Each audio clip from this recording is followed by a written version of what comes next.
आपको ऐसा लगता है कि आप अपना काम करते हैं और आपको अपॉर्चुनिटी सामने से आती है, या आपको थोड़ा उसके लिए स्ट्रगल करना पड़ता है? स्ट्रगल नहीं, कोशिश। कोशिश, that is actually very good rephrasing. Struggle क्यों? मुझे समझ में ये नहीं आता है कि लोग जाते हैं अपनी मर्जी के प्रोफेशन में और फिर उसको स्ट्रगल कहते हैं। मैं ये नहीं चाहता था कि मैं ऐसे ही बस मुंह उठा के मुंबई पहुंच जाऊं। तो आप चाहते थे आपका फाइनेंशियल बैकअप रहे Yes. Before you step into that glamorous yes, और वर्ल्ड। वो बहुत ज़रूरी है। कितने साल से इस जॉब में हूँ? तो वो कहता है कि 12 साल। तो मैं उसको देखता हूँ उसके पेट की तरफ, तो मैं उससे कहता हूँ कि तुमसे 4 दिन में इतना काम लिया जाएगा ना बेटा कि ये सब अंदर चला जाएगा। सबसे ज़्यादा पैदल चलने की कोशिश करता हूँ। मेरे पास मुंबई में आज भी कार नहीं है। ओके मेरे पास कार थी दिल्ली में, ओके। तो जब मैं यहाँ से शिफ्ट कर रहा था तो हम लोगों ने कार बेच दी थी, लेकिन फिर मुंबई जाके मैंने कार नहीं खरीदी, इवन स्कूटी भी नहीं खरीदी।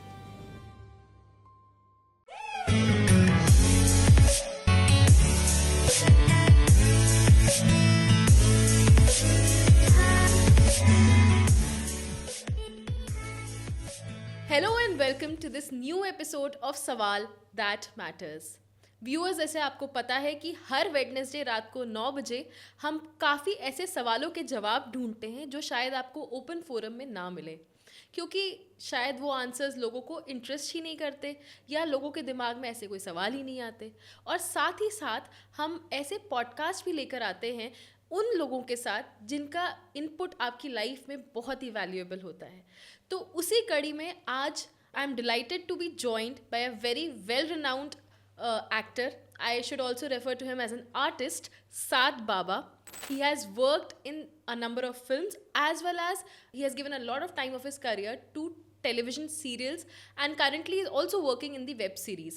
So join me in welcoming Mr. Saad to this podcast. शुक्रिया, बहुत बहुत शुक्रिया मुझे अपने फोरम में बुलाने के लिए। सबसे पहले तो मैं, जो हम ऑफ रिकॉर्ड भी बात कर रहे थे, आप प्लीज़ अपने नाम के बारे में बताइए कि ये साद बाबा नाम कहाँ से आया?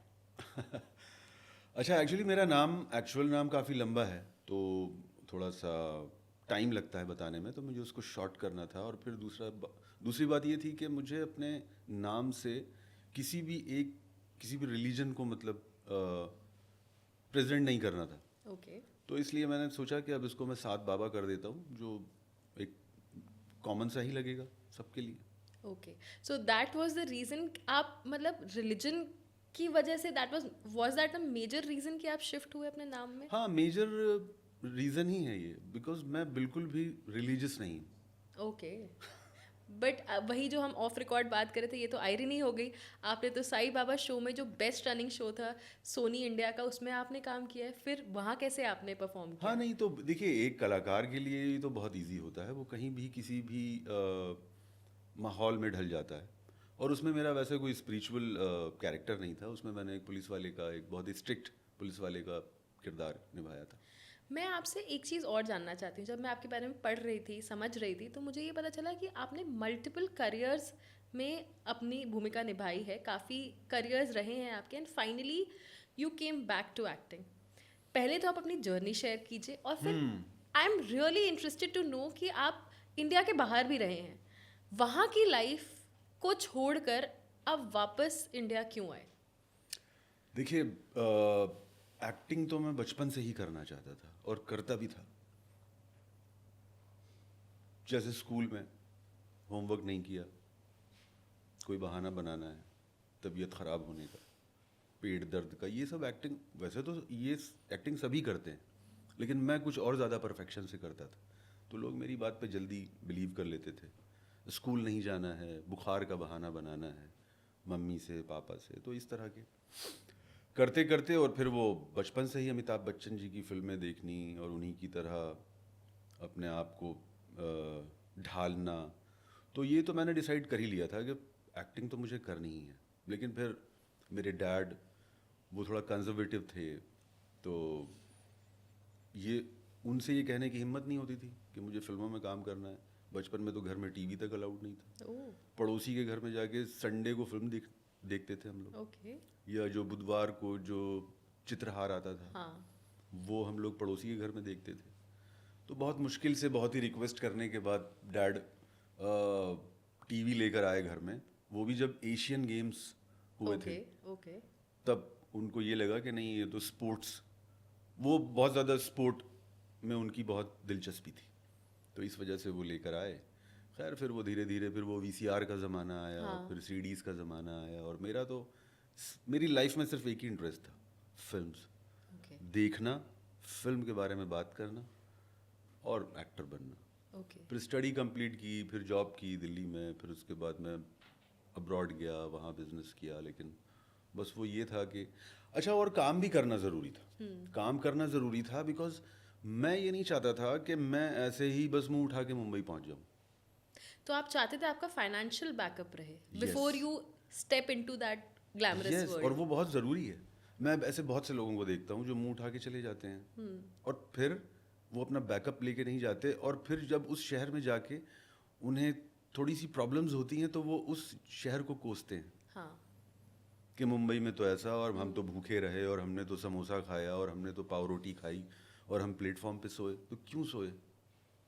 आप अपना बैकअप लेके जाते, काम करते, मेहनत करते। तो मैं वो नहीं चाहता था, तो इसलिए मैं अपना बैकअप लेके गया। तो जब मैं मुंबई पहुंचा तो मुझे ये एहसास नहीं हुआ कि मैं स्ट्रगल कर रहा हूँ। मैं क्यों भूखा रहूँ? मैं भूखा रह के काम क्यों ढूंढूं? हाँ मैं That अच्छे is the से, point. हाँ, मैं अच्छे से रहता था। मेरा एक दोस्त ऑलरेडी था वहाँ पर, उसने मुझे रहने की जगह दी अपने साथ, और हम लोग खूब इंजॉय करते थे, पार्टी करते थे, और सारे वीकेंड्स में संडे को घूमना फिरना, खाना पीना, जो भी शौक होता है, और बाकी दिनों में अपना काम देखते थे। तो जैसे आपने बताया कि आप बॉम्बे जब पहुंचे तो इसी से you have taken us back to that time, तो आप ये बता सकते हैं कौन से साल की बात थी एंड विच फर्स्ट प्रोजेक्ट आपने कौन से हाँ, पहले प्रोजेक्ट में काम किया? मैं एक्चुअली वैसे तो मेरा मुंबई आना जाना रहता था, बट फाइनली जब मैंने ये डिसाइड किया कि ना हो, अभी मुझे वहीं पे जाके सेटल होना है, तो मैं, ये बात है शायद 2018 की। Oh very recent. हाँ, ओके और जाके फिर मैंने कम्प्लीटली ये डिसाइड कर लिया था कि अब मुझे यही करना है, और फिर मैंने प्रोडक्शन हाउसेस में जाना शुरू किया, कास्टिंग डायरेक्टर्स से मिलना शुरू किया। देन मेरा पहला ब्रेक था, एक वेब सीरीज़ आई थी द फाइनल कॉल, ओके जो अर्जुन रामपाल की डेब्यू सीरीज़ थी। ओके तो उसमें मुझे साक्षी तंवर जी के साथ ओके एक कैरेक्टर मिला था, जो एक आर्मी का एक मेजर होता है, और मुझे और साक्षी जी को एक टेररिस्ट ने कुछ होस्टेज कर रखा होता है, ओके तो उसको जाके वो मिशन कंप्लीट करना था, उसको Okay. टेररिस्ट को मारना था, और ऐसे Okay. करके कुछ सीन था। और ये काम दिलवाया था मुझे मुकेश छाबड़ा कास्टिंग ने ओके पहली बार। ओके मैं तो बहुत थैंकफुल हूँ मुकेश छाबड़ा कास्टिंग का कि उन्होंने मुझे जाते ही काम दे दिया। मतलब मुझे ऐसा लगा नहीं कि मैं स्ट्रगल हाँ। और बहुत ज़्यादा एफर्ट, ऐसा नहीं हुआ। तो वो मुझे काम मिला, काम उन्होंने दिया। उसके बाद कास्टिंग बे एक कास्टिंग कंपनी है मुंबई की, one of the leading casting company है, तो उन्होंने भी मुझे काम दिया। एक सीरीज़ थी Inside Edge, I have heard the name and I watched हाँ that series Inside Edge, edge वो वेल। क्रिकेट पे थी, हाँ। क्रिकेट, तो उसमें मुझे काम मिला। फिर ऐसे धीरे धीरे करते करते फिर मैंने कुछ टीवी शोज़ किए, पटियाला बेब्स जैसे, और ये मेरे साईं, सावधान इंडिया, क्राइम पेट्रोल के तो मैंने 200 एपिसोड्स किए होंगे। क्राइम पेट्रोल, क्राइम पेट्रोल, हर- क्राइम पेट्रोल तो बहुत ही मशहूर शो है। मैं वही बोलने वाली थी कि हर किसी के घर में क्राइम पेट्रोल से इंस्पायर्ड स्टोरीज इतनी हैं कि इतनी- लोग इतने अलर्ट हो गए हैं लाइफ हाँ, में। क्राइम पेट्रोल ने अलर्ट भी बहुत किया है लोगों को, एग्जैक्टली और काम भी दिया है काफ़ी आर्टिस्ट को। और आज मैं आपको बताऊं कि मैंने जितनी भी वेब सीरीज़ या जितने भी फिल्म में काम किया होगा, बट लोग मुझे क्राइम पेट्रोल की वजह से ही जानते हैं। ट्रू। हैं। ज़्यादा रिकग्निशन जो है वो क्राइम पेट्रोल से ही। मैं इनफैक्ट आपसे यहाँ ये पूछना चाह रही हूँ कि आप जब किसी एक कैरेक्टर में अब खुद को अब्जॉर्ब करते हैं तो क्या वापस लाइफ में आना बहुत मुश्किल होता है? बिकॉज रणवीर सिंह ने एक मूवी में अपना, उनके एक इंटरव्यू में उन्होंने ये बात कही थी कि अपने आप को उन्होंने इतना ज़्यादा उस कैरेक्टर के लिए दे दिया था कि उनको बाहर निकलने में बहुत दिक्कत हुई थी। तो ऐसा होता है एक्टर्स के साथ? हाँ बिल्कुल होता है, बिल्कुल होता होगा। रणवीर जी ने बिल्कुल सही कहा। और फिर उनका एक वो लीड कैरेक्टर भी कर रहे थे, शायद आप उसकी बात कर रही हैं, पद्मावत की, जी जो हाँ। संजय लीला बंसाली जी ने बनाई थी।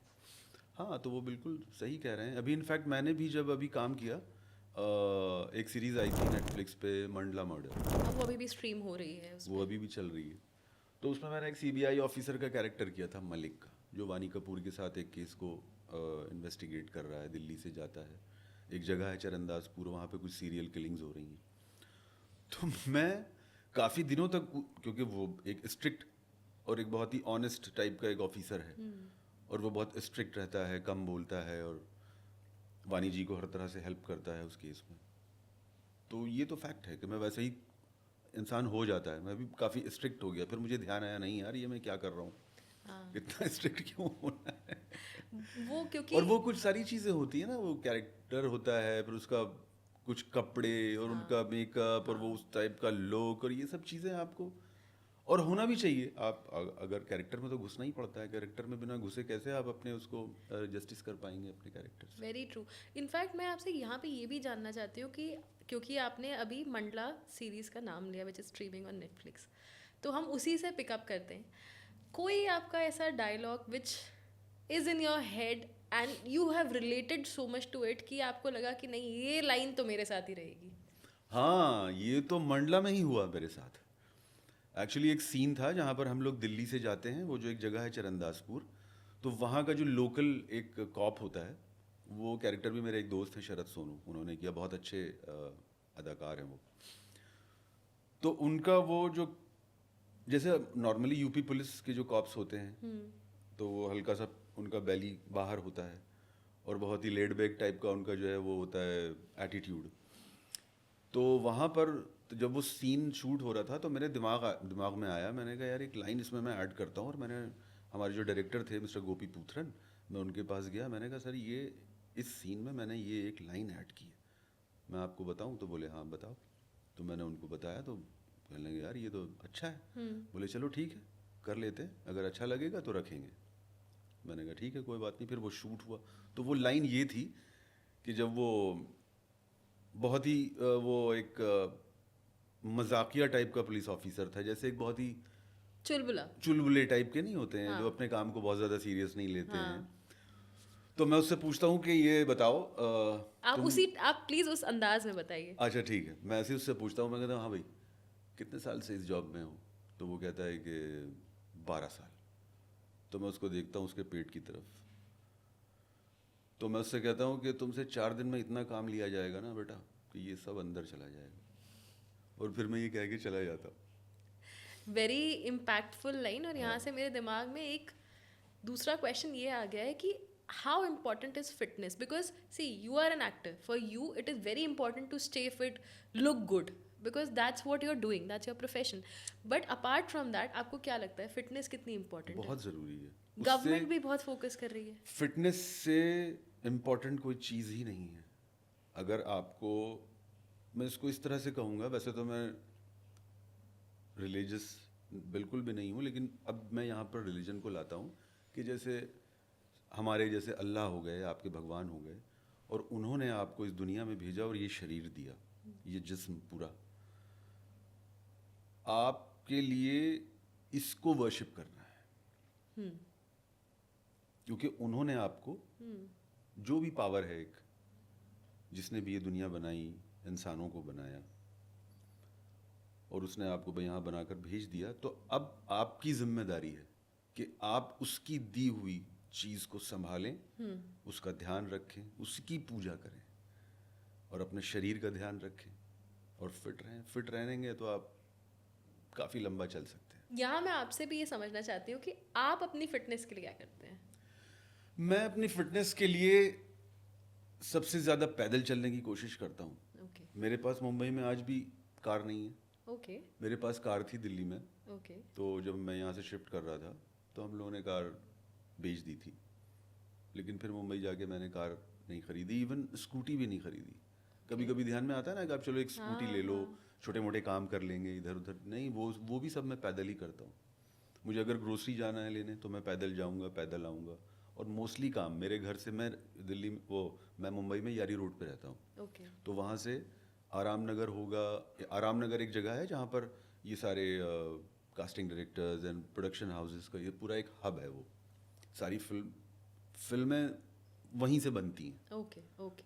फिल्म बनने की शुरुआत वहीं से होती है, फिल्म हो या वेब सीरीज़ हो या एड्स हो या जो भी है।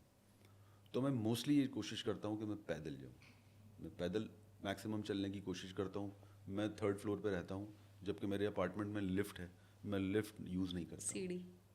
बट अगर आपने अगेन यहाँ पे एक बहुत इंपॉर्टेंट पॉइंट रेज किया है, बिकॉज आप एक ऐसी इंडस्ट्री में काम करते हैं जहाँ पे ग्लैमर, क्लास बहुत मैटर करता है। वहाँ पे आप एक पैदल चल चल के अपनी फिटनेस तो आप मेंटेन कर ही रहे हैं, बट आपको नहीं लगता कि लोग क्या कहते हैं? बस ये बहुत अच्छा सवाल किया आपने। मुंबई एक ऐसा शहर है, वहाँ लोग आपकी गाड़ी से, आपके ब्रांडेड शूज से, आपकी ब्रांडेड वॉच से, आपके ब्रांडेड कपड़ों से आपको जज नहीं करते, जो दिल्ली में बहुत किया जाता है। ये एक सबसे बड़ा फर्क है जो मुंबई और दिल्ली में है। आई एम श्योर वहाँ नोबडी बॉदर अबाउट यू। आप पैदल जा रहे हो तो भी ठीक है, आप गाड़ी से भी जा रहे हो तो भी उन्हें कोई फ़र्क नहीं पड़ता। आपने कितने भी महंगे कपड़े पहने उन्हें कोई फ़र्क नहीं पड़ता, आपने सस्ते कपड़े पहने उन्हें कोई फ़र्क नहीं पड़ता। बस उन्हें फ़र्क सिर्फ इस बात का पड़ता है कि you have to be honest towards your work. अगर आप उसके लिए ईमानदार नहीं हैं, आप पंक्चुअल नहीं हैं, आप अपने काम को अच्छे से नहीं कर रहे हैं, तब वो बॉदर करेंगे। अदरवाइज उन्हें कोई लेना देना नहीं है। इनफैक्ट व्यूअर्स, आप लोग कमेंट्स में मुंबईकर्स और दिल्लीइट्स जो हैं अपनी एक डिबेट शुरू कर सकते हैं कि कौन सा शहर ज़्यादा अच्छा है, क्योंकि ये ऑनगोइंग डिबेट है कितने सालों से और आगे भी चलती ही नहीं, रहेगी। अच्छा या बुरा मैंने नहीं कहा। मुझे दिल्ली अभी भी बहुत दिल से अजीज़ है, मैं बहुत बेपनाह प्यार करता हूँ दिल्ली से। स्पेशली मेरी कोशिश होती है मैं हर सर्दियों में दिल्ली आने की, और दिल्ली सर्दियों में बहुत खूबसूरत हो जाती है। और मैंने तो यहाँ पूरी ज़िंदगी गुजारी है दिल्ली में, मैं इस शहर को भूल नहीं सकता। बट हाँ, जो फैक्ट है वो है। आपने 2-3 बहुत इंपॉर्टेंट पॉइंट्स रेज किए हैं। पहली बात आपने कहा कि you should be honest to your work.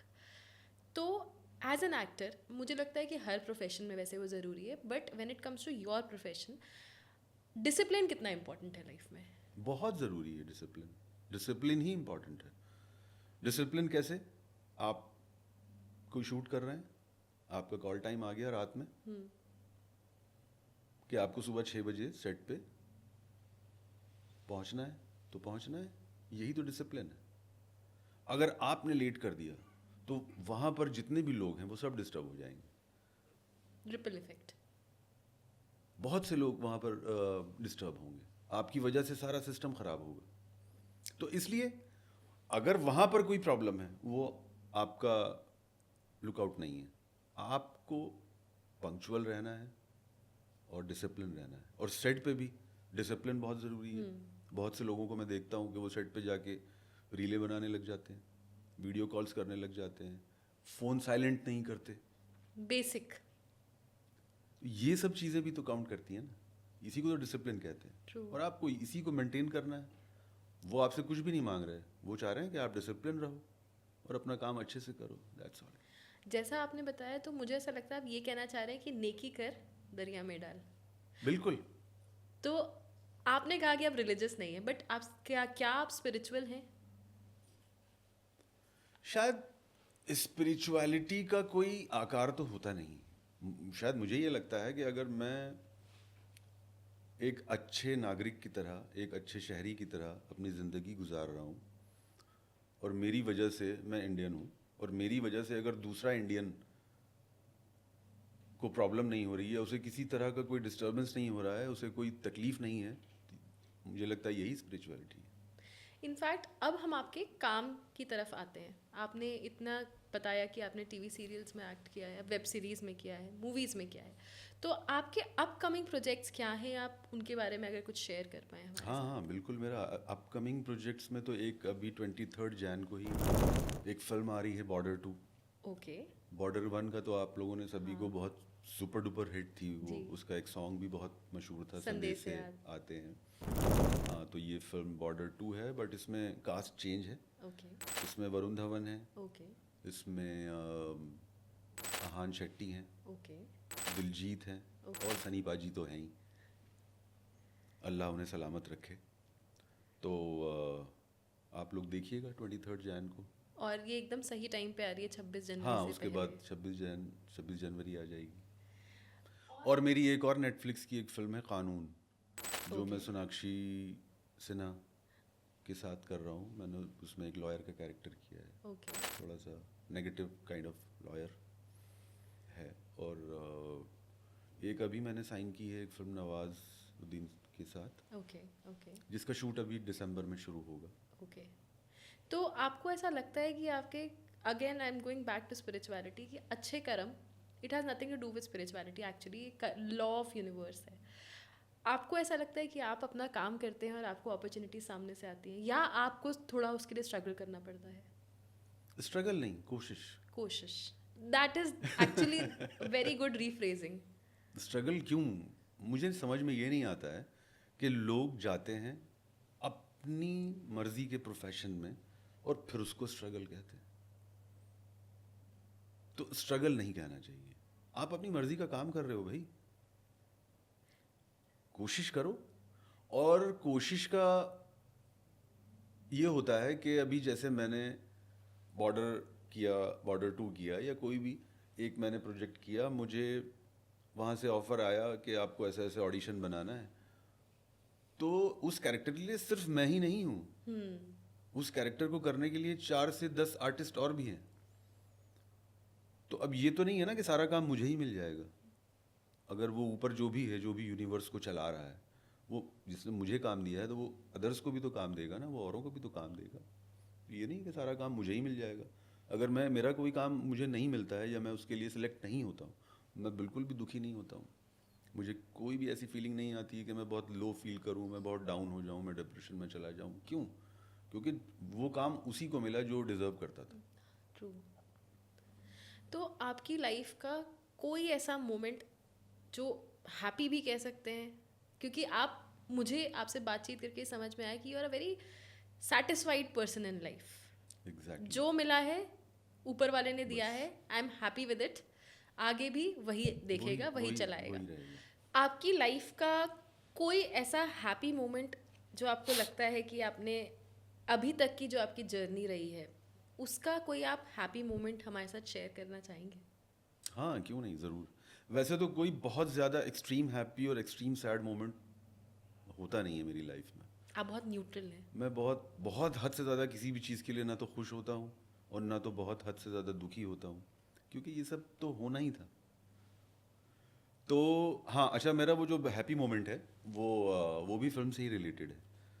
तो मैं बचपन से जैकी श्रॉफ का फ़ैन था, डाई हार्ट फ़ैन। उन्हीं की तरह, उनकी कोई भी फिल्म मैंने नहीं छोड़ी, उन्हीं की तरह स्टाइलिंग करना, कपड़े पहनना, ये वो। तो मेरी एक फ्रेंड है नेहा, उनके दादाजी जो थे वो फिल्म इंडस्ट्री के बहुत ही मशहूर फोटोग्राफर थे। ओके। उस ज़माने में जब राज कपूर और देवानंद और दिलीप कुमार का वो जो दौर था ब्लैक एंड वाइट का, ओके।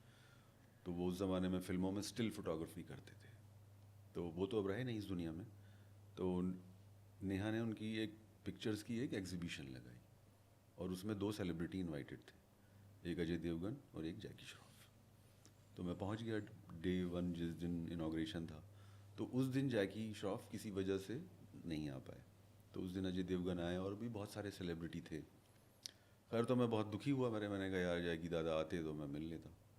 और इत्तेफाक से किसी फिल्म या किसी वेब सीरीज़ में उनके साथ अभी तक मुझे काम करने का मौका नहीं मिला, बट वही एक मौका था। तो खैर, उसके बाद 2 दिन गुजरने के बाद फिर नेहा का फ़ोन आया, बोली कि आज जैकी दादा आ रहे हैं, 6 बजे पहुंच जाएंगे वो शाम को, और आज तो गैलरी में कोई होगा भी नहीं, सिर्फ हमारी फैमिली है और वही होंगे, तो आ जाओ कैसे भी करके। और थैंक गॉड कि मेरा कोई शूट वूट नहीं था उस दिन कोई, और मैं जल्दी से तैयार होकर वहाँ पहुँच गया। और बस फिर तो वो 2 घंटे रहे, मैं 2 घंटे उन्हें देखता रहा, उनके फ़ोटो खींचता रहा, उनके वीडियोज़ बनाता रहा। फिर जब वो मुझसे मिले तो उन्होंने खुद ही बोला कि यार पिक्चर ले लेते हैं। तो उन्होंने फिर पिक्चर ली। मैं तो एक्साइटेड था, मैं उनका हाथ चूम लिया। एंड मैं आपको बताऊं, सीरियसली बता रहा हूं मैं, एक्चुअल जैकी श्रॉफ बहुत स्पिरिचुअल पर्सनालिटी है, इतने पॉजिटिव इंसान और इतने, मैं एक्सप्लेन ही नहीं कर पाऊंगा कि वो क्या इंसान है, वो क्या शख्स है। आपने उनके बारे में तो बता दिया, पर मेरे को इतनी देर की बातचीत में आपके साथ भी लग रहा है कि आप भले इस चीज़ को एक्सेप्ट ना करें, but I feel even you are spiritual I don't know, मुझे and you wanted to meet him. You see, अगर हम बाकी लोगों से कंपेयर करें तो ऑब्वियसली आपका एक्सेस ईजियर है because you are in the same profession, but the way it has manifested in your life कि आप जिनसे मिलना चाहते थे वो फिर आपके साथ इतना समय बिताया उन्होंने, बहुत समय बिताया हूँ। उनके साथ कोई ऐसी बातचीत जो आपको हमेशा याद रहेगी? नहीं, मैं उनसे क्या बात करता, मैं तो इतना, जैसे कहते हैं ना कि वो मेस्मराइज्ड। मुग्ध हाँ, हो जाना, फिदा हो जाना, जब आप किसी ऐसे इंसान जिसको आपने बचपन से, जो आपका रोल मॉडल रहा हो, आपका फेवरेट रहा हो, आप क्या ही बात करोगे। मुझे तो मुझे देखने से ही फुर्सत नहीं मिल रही थी, और मैं देखे जा रहा था, वीडियो बना रहा था, कभी कुछ आगे पीछे उनके, क्योंकि उस दिन कोई भी नहीं था गैलरी में, सिर्फ वो थे, मैं था और हमारी जो नेहा की फैमिली थी। तो आपने जैकी श्रॉफ के बारे में इतनी अच्छी अच्छी बातें कही, so is he your motivation to join the film industry? क्या उनकी वजह से आपको लगा कि नहीं मुझे भी वही करना है जो वो कर रहे हैं? हाँ, ऑफ कोर्स, क्योंकि मैं उन्हें बेहद पसंद करता था, और तो फिर आना ही था, और वो भी उसी फिल्म के ही प्रोफेशन में थे। हाँ, हो सकता है कि अगर वो आर्मी में होते तो मैं इस टाइम आर्मी में होता। पर ऐसा क्यों? Why did you like him so much? अब किसी को पसंद, लोग अमिताभ बच्चन को क्यों पसंद करते हैं, हाँ, लोग धर्मेंद्र को क्यों पसंद करते हैं, या लोग रेखा जी को क्यों पसंद करते हैं, इसका क्या ही जवाब होगा, पसंद करते हैं बस, उनसे कुछ आप भी अच्छा लगता है। काफ़ी इंस्पायर्ड थे, बहुत। एंड ये सब बचपन में हुआ, आई एम श्योर, क्योंकि वो इम्प्रेशन आपके दिमाग में बचपन में ही आ गया था। तो बचपन में आपकी लाइफ कैसी थी? आप किस पार्ट ऑफ इंडिया से हैं? बॉम्बे में तो आप शिफ्ट हुए, दिल्ली आप हाँ, रहते थे। बॉम्बे तो मैं शिफ्ट हुआ हूँ 2018 में ही, समझ लीजिए, लेकिन उससे पहले मेरी एजुकेशन वगैरह दिल्ली में हुई। मेरे डैडी, मेरी फैमिली दिल्ली में रहती थी, लेकिन हमारा ननिहाल था। एक तो लखनऊ तो था ही, और लखनऊ से 90 किलोमीटर आगे एक छोटा सा स्मॉल सा एक टाउन है, उसका नाम है रुदौली, ओके, जो लगता है अयोध्या ज़िले में, अयोध्या डिस्ट्रिक्ट में। अयोध्या डिस्ट्रिक्ट में। ओके, तो वो एक बहुत ही, रुदौली, इनफैक्ट रुदौली मुझे ज़्यादा पसंद है, क्योंकि वो एक तो छोटा कस्बा है, वहाँ के लोग बहुत भोले भाले हैं, या आप कह लें छोटे गांव के और कस्बे के लोग कैसे होते हैं, शहरों जैसे नहीं होते हैं ना, बहुत डिफरेंट होते हैं। वहाँ पे अपनापन ज़्यादा है, प्यार ज़्यादा है, और मेरी नानी भी वहाँ रहती थी, मेरे मामा भी वहाँ रहते हैं, तो उन लोगों से भी एक, और आपको तो पता ही है कि बच्चों का आई थिंक नानी से, ननिहाल से अटैचमेंट ज़्यादा होता है। इनफैक्ट आपने again you have raised a very pertinent point है। आपने बोला कि छोटे शहर के लोग सीधे साधे होते हैं, तो ये छल कपट बड़े शहर के लोगों में क्यों आ रहा है? उनकी ज़रूरतें, मुझे ऐसा लगता है यहाँ पर इतनी लग्जरी और इतनी ज़रूरतें होती हैं ना, कि उन ज़रूरतों को पूरा करने के चक्कर में इंसान थोड़ा सा इधर उधर। डगमगा जाता है। लेकिन again we'll come back to the spiritual point again, कि आपके कर्म, अगर आप कुछ अच्छा नहीं कर रहे हैं तो वो कर्म आपके वापस आएंगे आपकी लाइफ में। बिल्कुल क्या आप आएंगे। उस चीज़ को मानते हैं? हाँ, बिल्कुल मानता हूँ, फैक्ट है ये, बिल्कुल। और आपने ऐसा जो किया है वो आपको वापस मिलेगा। ऐसा मुझे तो लगता है कि शायद ये दोज़ख और ये नरक, ये सब जो चीज़ें हैं वो सब यही हैं। ऊपर किसने देखा है? कोई गया वहाँ से जाने के बाद और उसने बताया कॉल करके कि यहाँ पे ऐसा ऐसा हो रहा है? नहीं हुआ ना। जो है सब यही है, आप जैसा करोगे सब यहीं भरोगे, सब कुछ यहीं मिल जाएगा। ये लेकिन स्पर ऑफ द मोमेंट में लोगों को रियलाइज़ नहीं होता। तो यहाँ पे एक चीज़ और मैं आपसे पूछना चाहूँगी कि आपको भी गुस्सा आता होगा, हाँ, डेफिनेटली। कैसे कंट्रोल करते हैं आप? कर लेता हूँ गुस्से पे कंट्रोल, ऐसे कर लेता हूँ कि मैं ये सोचता हूँ कि हो सकता है कि मेरी स्टुपिडिटी से भी बहुतों को गुस्सा आया होगा और आता ही होगा। आई एम नॉट परफेक्ट, मेरी बहुत सी ऐसी बातें हैं, हो सकता है लोगों को नहीं अच्छी लगती हों, तो वो भी तो कंट्रोल करते हैं ना, तो इसलिए मुझे भी करना चाहिए। मैंने पता है आपसे ये सवाल इसलिए पूछा था क्योंकि कई लोग जो वाणी पे जिनका कंट्रोल ना हो, मेरी बातें आपको ज़्यादा दुख पहुंचा सकती है रादर देन माई एक्शंस, इसलिए मैंने आपसे ये सवाल पूछा था। बिल्कुल। और वाणी से मैं आ गई हूँ आपकी भाषा पे, क्योंकि आप उर्दू का काफ़ी यूज़ करते हैं, जी, काफ़ी जी, जी। बातचीत में। ये उर्दू कहाँ से आप क्यों? ये उर्दू हमारे ख़ानदान में ही है इसका, क्योंकि हमारा जो रुदौली के बारे में जो मैंने अभी बताया, तो वहाँ पर भी सारे शायराना माहौल बहुत है वहाँ पे। हमारे ख़ानदान में ही कई बड़े शायर गुजरे हैं, जैसे मेराज फैज़ाबादी हो गए। अच्छा, ओके, तो शमीम फैज़ाबादी, ओके, और एक मजाज का नाम सुना होगा जी, आपने। वो भी हमारे दूर के रिश्ते में ही थे, कहीं ना कहीं उनका भी कनेक्शन था हमारी नानी वगैरह से, और वो भी वहीं के थे, रुदौली के ही थे। ओके, उनकी पैदाइश रुदौली में ही हुई थी। वो ओके। तो बाद में फिर उन्होंने अलीगढ़ मुस्लिम यूनिवर्सिटी में अपनी तालीम हासिल की, फिर वो लखनऊ शिफ्ट हुए, लेकिन ये सब रुदौली से थे। तो वो शुरू से ही, मेरे डैडी को भी उर्दू का बहुत लगाव था। मेरे डैडी की अभी भी 200-250 किताबें हैं जो हमारे पुराने घर में रखी हुई हैं, सारी उर्दू लिटरेचर की। ओके, तो आपको कभी नहीं लगा कि आपको भी शायरी की तरफ जाना चाहिए, या आप अपने डायलॉग्स में कभी नहीं यूज़ करते शेर हाँ, शायरी? नहीं, शायरी मैं कम यूज़ करता हूँ, और क्योंकि ये हर कैरेक्टर का एक अलग हर अब अगर मुझे लगता है कि हाँ, अगर मुझे इन फ्यूचर कोई शायर का कोई कैरेक्टर तो आप अगर करने बखूबी को मिला, निभाएंगे।